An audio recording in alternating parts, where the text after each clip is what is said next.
So let's not beat around the bush, Joker 2 is an absolutely terrible movie. Now before watching this movie, I was genuinely surprised to see it getting so many negative reviews, especially since the trailer actually looked kind of promising and I enjoyed the first movie quite a lot. But the more I heard about this movie, the easier it was for me to understand why people hated it so much. Now to address the elephant in the room, yes, this movie does function as a musical, which is a very bizarre choice for this type of story. There are many dance numbers and musical scenes throughout this film that feel like they completely interrupt the scene and story and tone that this movie is trying to convey. They just do not feel like they really gel well with this type of story or movie.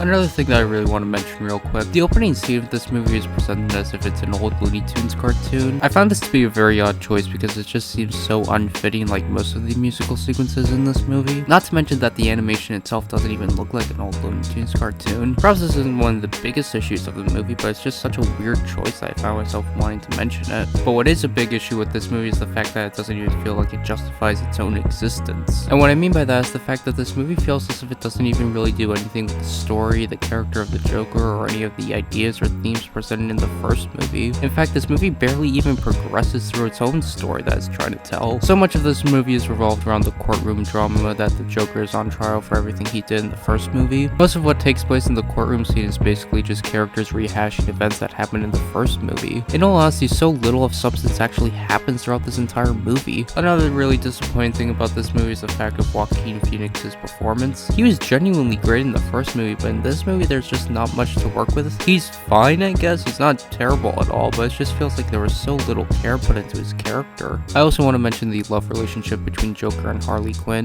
It is just so uninteresting and I didn't care about these two at all, and it kind of brings down the movie when so much of it is focused on them.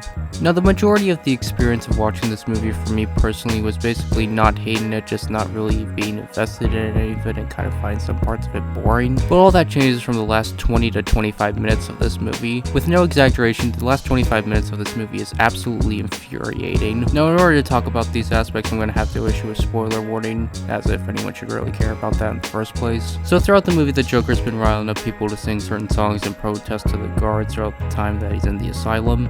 So later on in one of these scenes near the end of the movie, the prisoner is singing a song in protest, and the three guards just get really mad at him and start beating him and accidentally kill him in the process. And Joker himself, I guess, is just so traumatized by this event that he quits being the Joker persona. And in the next day in court, he's making his final statement to the jury, and he basically says, "I was planning to say I hate society and whatnot," going this whole winded long phrase, but in reality there's no Joker, and it's kind of a teary-eyed sort of thing throughout this entire thing. And when he's saying this, a lot of people that supported him in the courtroom on the audience left because they didn't like him anymore because he betrayed the persona. And the very ending of this movie is him getting stabbed to death by another prisoner who liked him because of his Joker persona, but now that he left that, he felt he betrayed it, so he just stabbed him out of anger, I guess. Now the entire part where he basically gave up the Joker persona is not only poorly thought out and poorly developed throughout this entire movie, but also simply just broken at its very core. The idea of him leaving behind the Joker persona is an entire betrayal to the very character and ideas and themes presented throughout the first movie. It just basically seems like the entire first movie pointless. Not to mention that this movie is incredibly repetitive. There's a courtroom scene where they ask a witness who rehashes something from the first movie, then there's a musical number, then Joker goes back to the asylum, there's a courtroom scene, and so on, etc.